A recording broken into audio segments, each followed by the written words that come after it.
My name is James A. Rushing. I am 68 years old. Today's date is June 25th, 2013. The location that I'm speaking at this particular time is the Interfaith Fellowship Church in Chicago, Illinois. Relationship to my partner? Well, this is my sister, Willie Mae Rushing.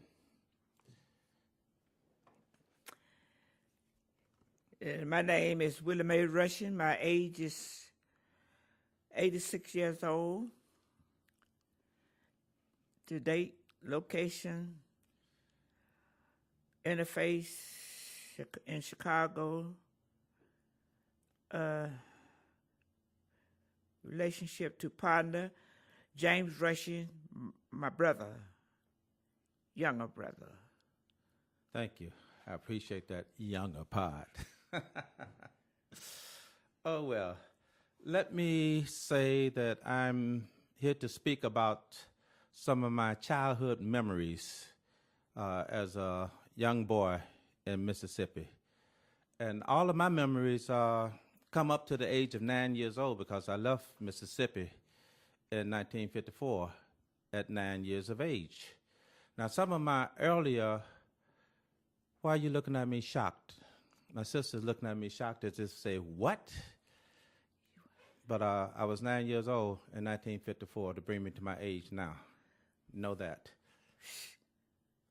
You wasn't 9 years old when you came to Chicago. In 1954? Oh, okay. Well, anyway, skip that point. But what I will talk about now, as a child, and the things that I do remember earliest, I remember being a child at church. And I remember being so small and so short, my feet did not reach the floor, sitting on the first bench. Now, I do remember singing as a child, about 5 years old in church.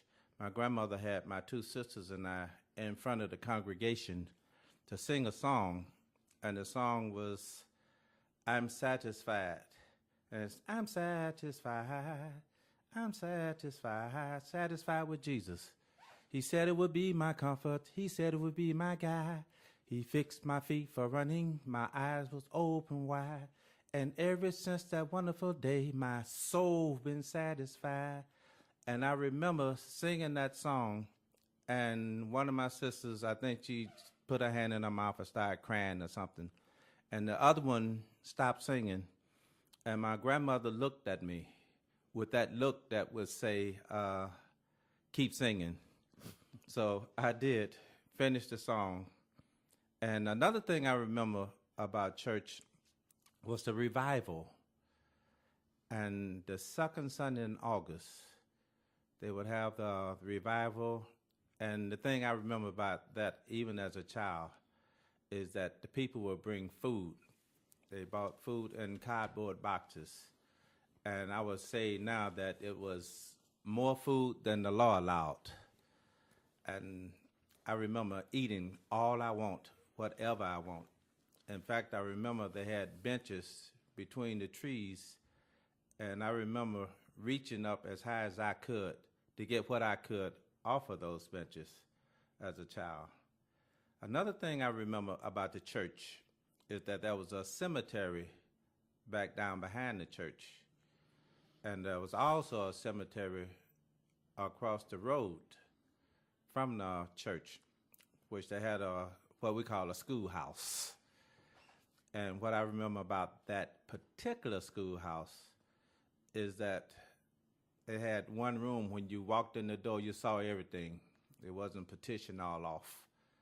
And I think they had a stage. But basically, that was it. But I remember taking a school bus to school. And I remember, like, watching the road, looking out the window at the scenery. And that particular school, I don't remember the name, but it also was a one-room schoolhouse. When you walked in, they had different teachers in different sections, but it was one big, wide room. One thing I do remember about that particular school is that they had a projector. And I remember they showed us pictures, and I remember of airplanes flying, and I couldn't count very well, but I was trying to count the planes, and they said, no, it's bad luck. You can't count those planes. But I did anyway. And another thing I remember, and going to school, in fact, I'm not even sure that I could really talk that good at the time that I started school, because I remember some of the older people would tell me, they said, oh, that's James. He's that younger boy. He's the one that couldn't talk. He could sing before he could talk. And I remember learning how to talk. And I remember my younger sister, Louise, she don't mind me mentioning her name, would help me with my language. And there were just some words I just couldn't seem to get, like world and smoke. Smoke was a word that I remember I kept saying moke. And she kept saying smoke. And I didn't realize then it was probably irritating and getting on her nerve, but it seemed impossible for me to put this SM on front of smoke. I just said moke, and so forth and so on. I think I'll take a break from running my mouth and let my sister say a few words. My name is Willie Mae Rushing. I was a member of the same church my brother James was, John the Baptist Church. I grew up in the church, in Sunday school, BYPU, and singing in the choir. My grandmother was the head of the house. She taught us the Bible. We didn't have electric lights, so we had lamps in the fireplace, and we would get around her on our knees, and she would read the Bible to us and tell us, don't never go to bed. Don't ever let the sun go down on you angry with anybody, because you may wake up in the pit. And I believe that, and that she taught that every week. Don't be angry with nobody. Forgive people. And to this day, I believe that.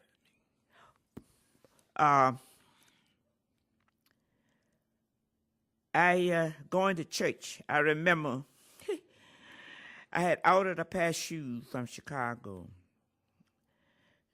$2.99. It was heels, high heel. And going to this revival meeting one Sunday, I got to church and the heel came off, the new shoe. I had to walk with one shoe and go back maybe a mile, find a nail and nail the heel back on, and went back to church. How embarrassed. But Grandma taught us to listen. Listen more and talk less. Use your mother wit, common sense. That is something you was born with. God gave you that. And she taught us to live right, the best that we know how, and pray. So I didn't let the sun go down on me angry with anybody, and until this day, I don't. And it comes to eating.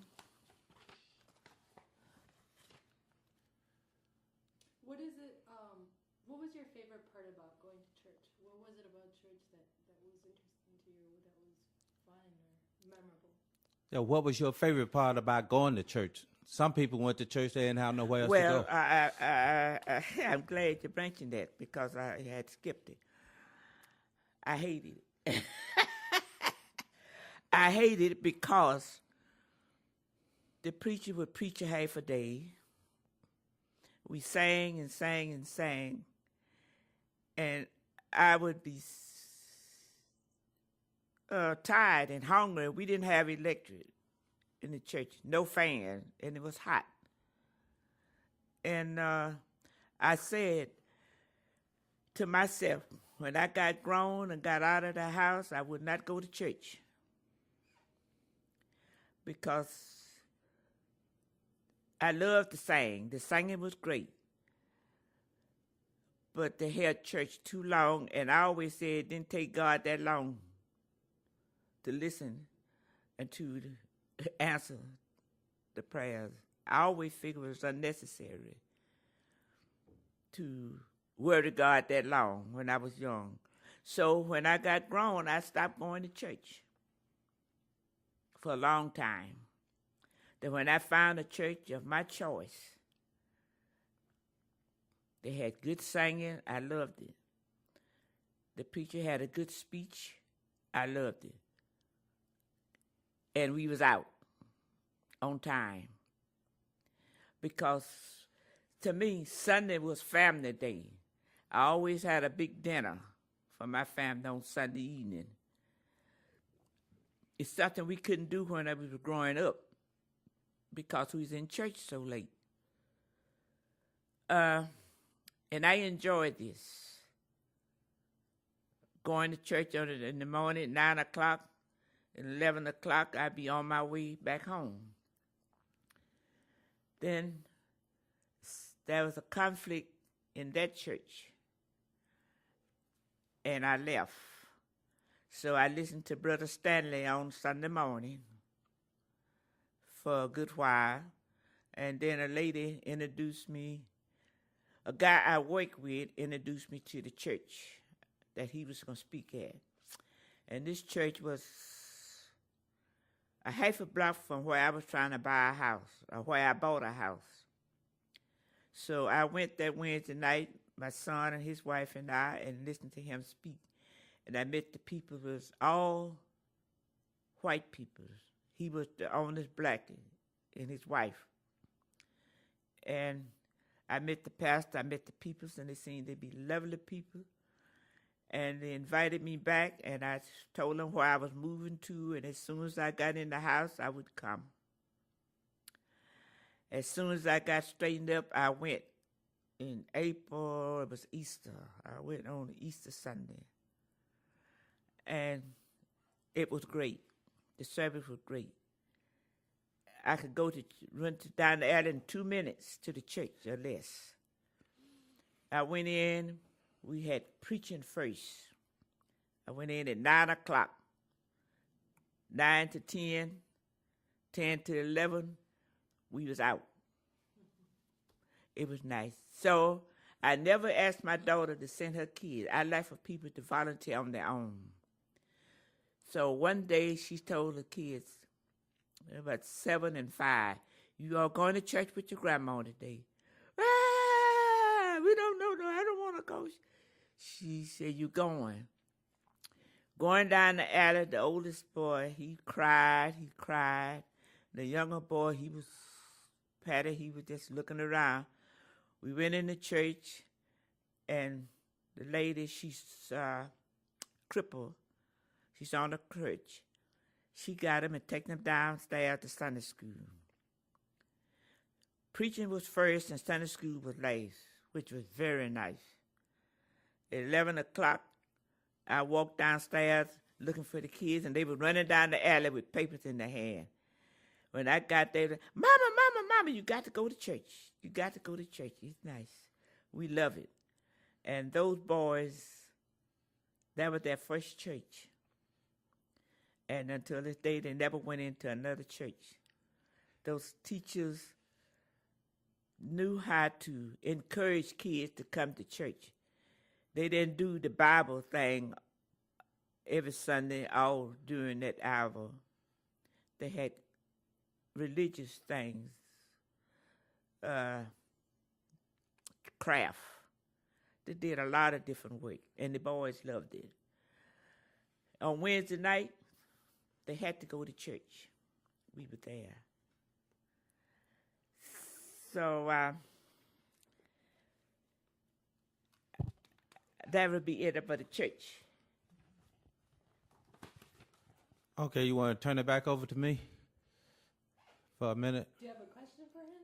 Well, I don't have but a few more words here to say, and I'll be finished. Oh, say your words. To the eating.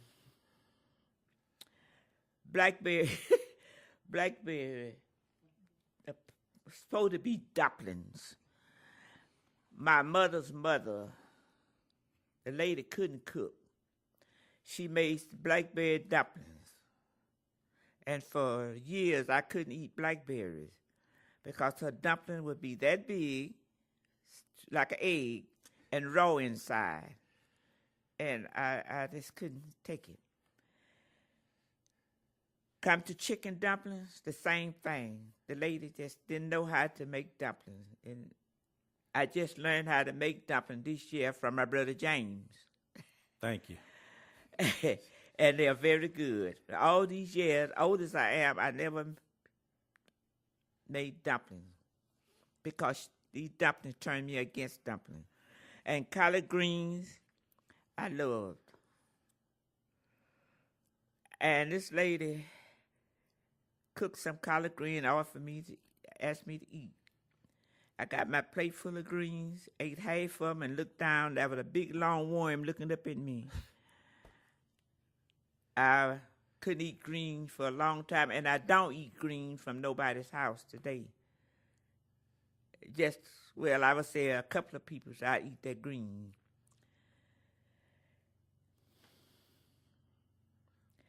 I love corn. I love vegetables. But I just can't eat. I suppose it's in my mind, but I cannot eat at everybody's house because people's, when I see somebody sit at the table and blow their nose, I can't eat. When I see people sitting at the table and cough in their hand and then handle the same food, I can't eat. So I'm very careful where I eat and who I eat with. At my church, this lady is bad about, she two, they get to the table and they have to blow their nose.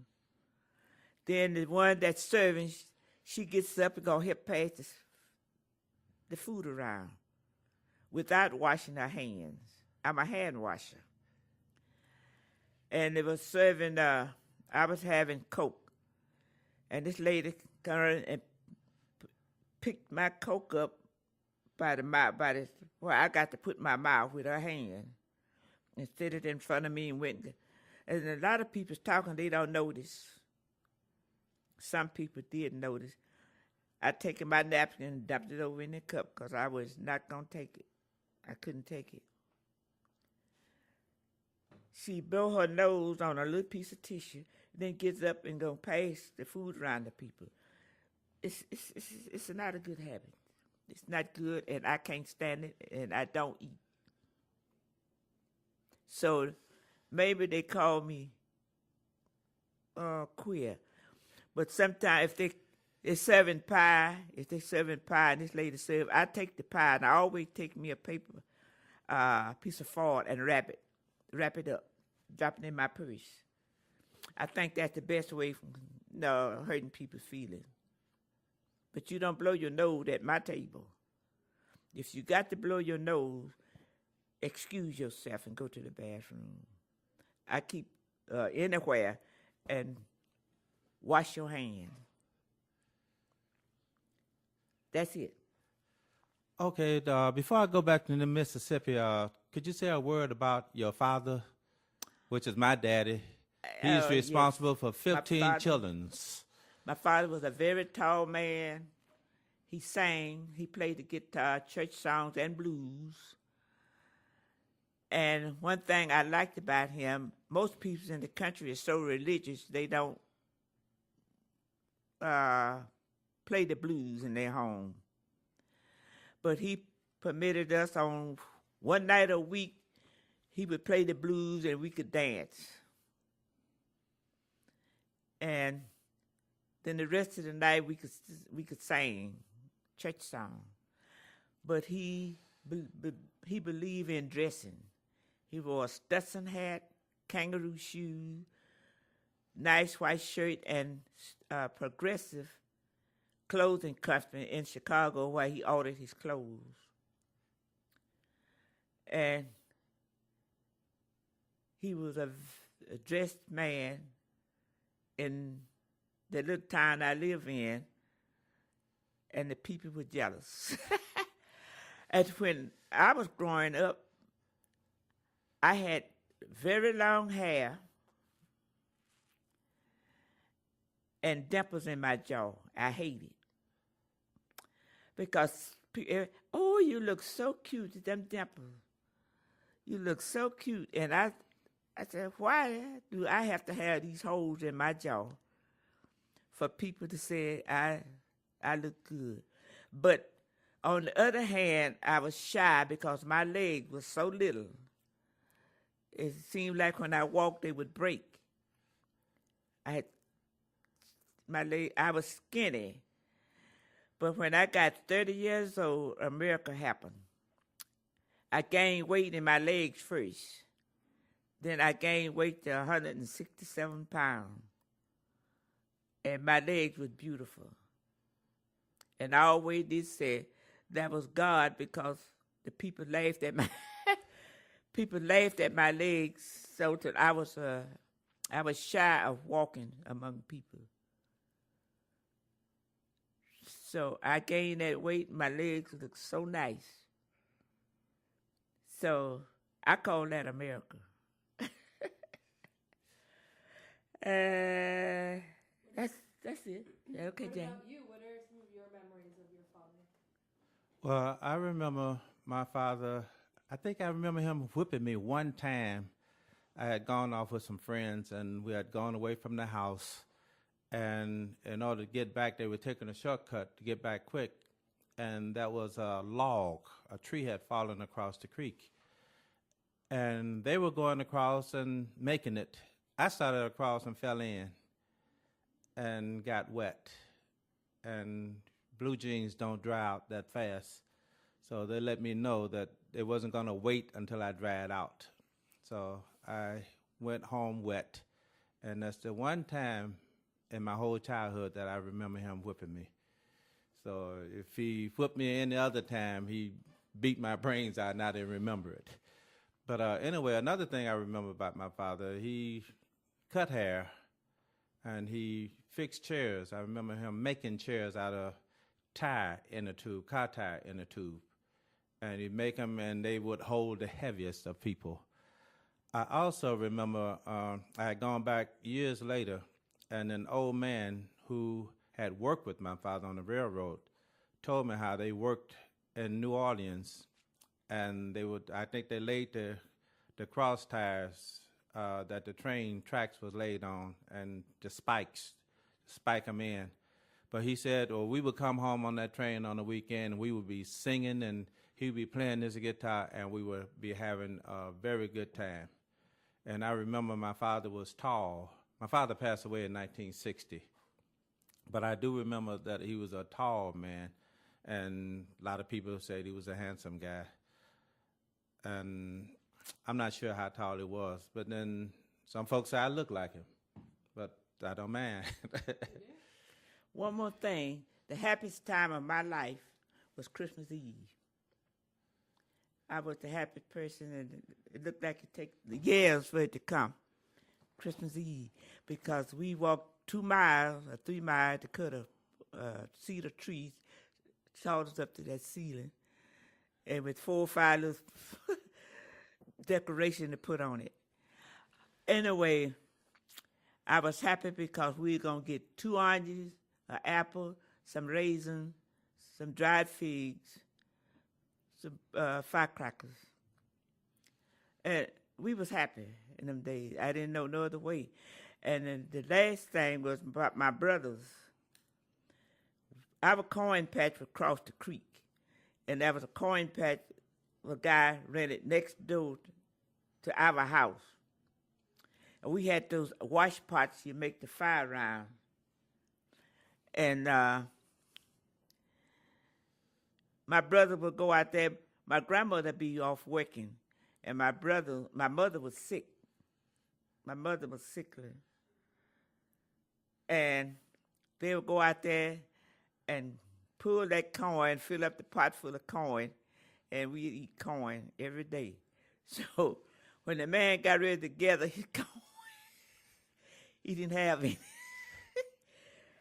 But he didn't tell my father because my father would have, he would have told those boys up. But see, I didn't go out. I didn't do it because he had barbed wire fence. And every time I go get under the fence, my hair get caught in the barbed wire. So the boys would take the coin. And I don't think they were stealing it. They just thought they could eat the coin. And So you said we ate a lot of corn growing a up. lot of boiled corn. And I still love it today. Boiled corn. Well, I eat it. I don't eat it as much as I used to because I heard said corn ain't a vegetable. It's a grain, and I was eating it thinking it was a vegetable. But I still would butter it up, salt it up, and eat it. But that was a saying I get to think, maybe because of us, it said, follow them chickens, they full of corn. Anyway, let me go back down to the creek in Mississippi. As a child, we utilized the creek. I know that animals were watered in the creek. We would swim in the creek. We drank water from the creek, fish in the creek. The church would baptize folks in the creek. So being close to the creek was good for us. And I can remember as a child swimming in the creek. One of the guys had jumped off the bank into the creek, and he jumped on my left arm and hurt it. But I didn't say anything when I got home because you would get a whipping for basically anything. Even if you hurt yourself, you can get a whipping. So I never said anything about it. But years later, that shoulder bothered me from that time. And I remember I wrote about 2 great fears in Mississippi as a child, and one of them was in that creek. And what happened was some of the bigger boys, they were jumping off of a log, and they would go dive under one side, and they would come up on the other side, and they looked like they were having fun. So I decided that I could do that. So I jumped in the water and started under the log and discovered when I got under that big log that there was cable wires, and they had the green algae, slippery stuff on them. And I had to hold my breath long enough to get through to come up on the other side. And I almost didn't make it. But I managed to come up on the other side, and they pulled me out, and I decided I would never attempt to do something that I know nothing about again. That was one of the bad things that happened in the creek. But we had fun in the creek. And another dangerous thing that occurred in the creek is we would see a water moccasin on a log, and we would throw a stick or something at him and watch him slither down into the water, and he would swim through the water with his head up out of the water.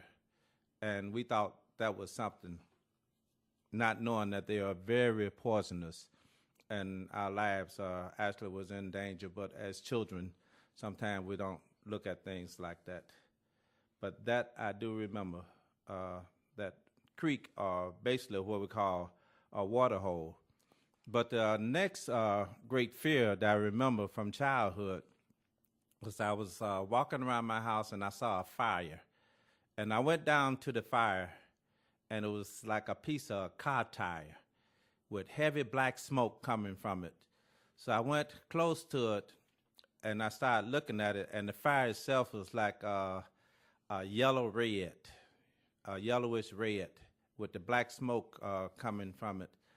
And as I looked into that fire, and I felt myself getting mesmerized by the fire, it seemed like the fire was drawing me into itself.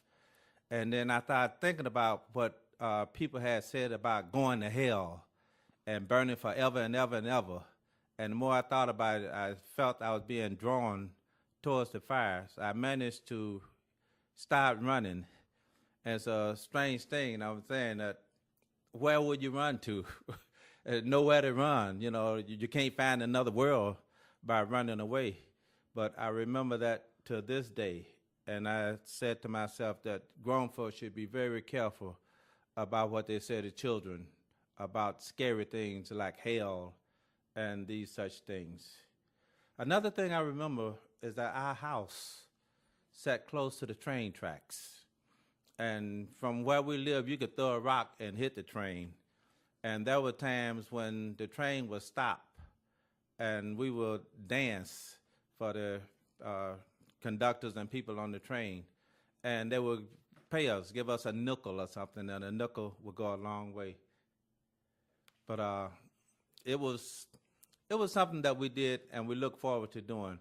But we used to dangerously crawl under the train once it stopped to get to the other side. And what we used to do also, we put rocks on the tracks when the train would come speeding through, and we would put a bullet between the rocks, and it would make dust and pop, which we didn't know how dangerous it was, but it was dangerous.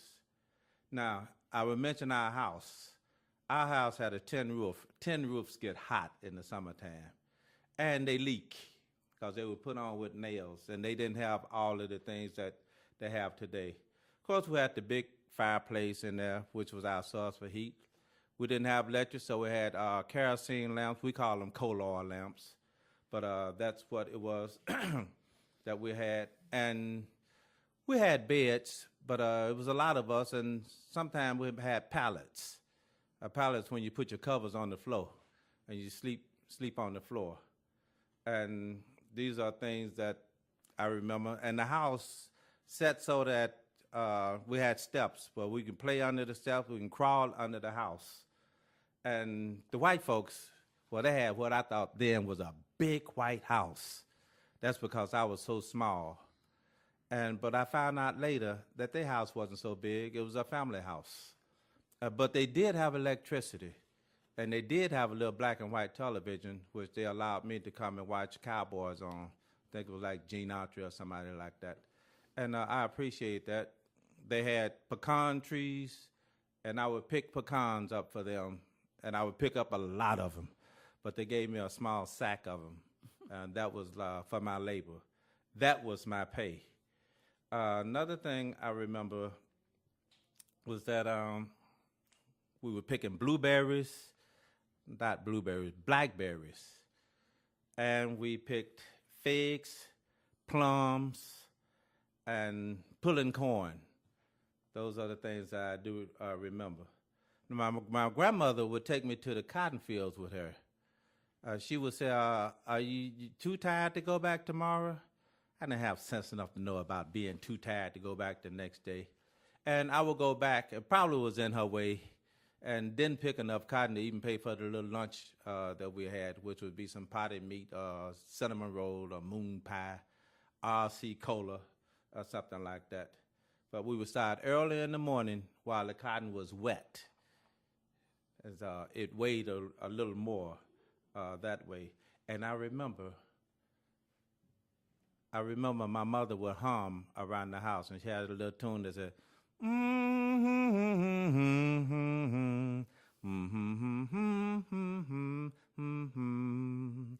and I remember that hum today. Okay, I want to recite a poem. You have like 6 more minutes. Okay, before I... I have just a general question for both of you. Like, what do you think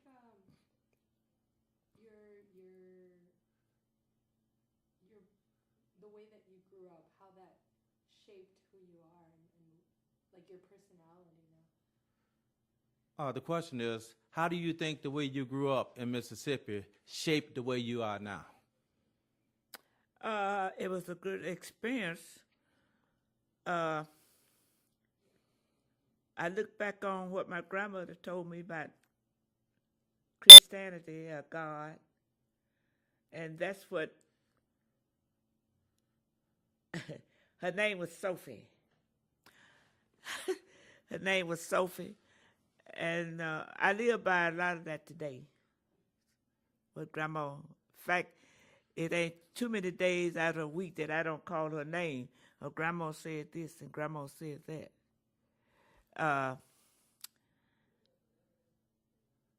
growing up was very difficult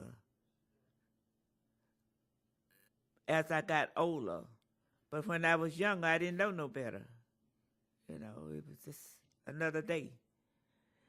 But then we would have a Bible class. She would teach us about the Bible. She'd teach us about God. She'd teach us, but we had to live what we had to live by to please Him. And today, that's what I go by today. A lot of things Grandma Sophie told me back then is what I try to live by today. Okay. I think the thing that helped me is that we had a work ethic. You worked. You went to the fields. You worked. We grew food. We worked with that. We had animals. And we learned to appreciate each other. Basically, that's all we had was each other. As a child, I didn't have a lot of toys and stuff to play with, so we made up games and stuff, and we played with that. And I think that helped build the character of the person that I am today. We learned to respect folks. Of course, we were told to say please, thank you, yes ma'am, yes sir, and that stayed with us as children. Okay, you want to say one more thing? Yes, I remember working for $1 a week. It went to $1.50, and that was great. And when it went to $2.50, I was living good, because you could take a quarter, and you could get a stage plank, a piece of cheese, a piece of bologna, and a pop, and you had a good meal. And $2.50 was good. I could buy 2-3 yards of cloth and have me a dress made. And I was around 13, 14 years old, because my father said women didn't have to get an education. The men need an education to take care of the women. I disagree with him, but I didn't get a chance to get an education. But I learned, my grandmother taught me all the mother wit and common sense there was. And that brought me through to today. Okay. I'm about to recite a poem that sums up things that I've talked about. Remember my childhood in Mississippi, and then I'm out of here. In my poem, I will be mentioning wash pots, smoothing irons, foot tub, outhouses, where you didn't have no bathroom. You didn't have no washroom, so you went to an outhouse. And when you shared it with insects like wasps, dirt daubers, hornets, might even be a beehive in there sometime when you went in there. But I will speak of fireplaces, swimming holes, and things. But this is my poem. It's called Down South. You'd mash your butter up in your syrup, y'all. Then you take that big biscuit and you sop it up. You mash your greens and cornbread with your fingers, drinking that sweet water out of an old tin cup. Talking about when old days were young days and you did the things you thought you had to do. Well, then you ought to go back to some of them old ways, because these were the things that brought you through.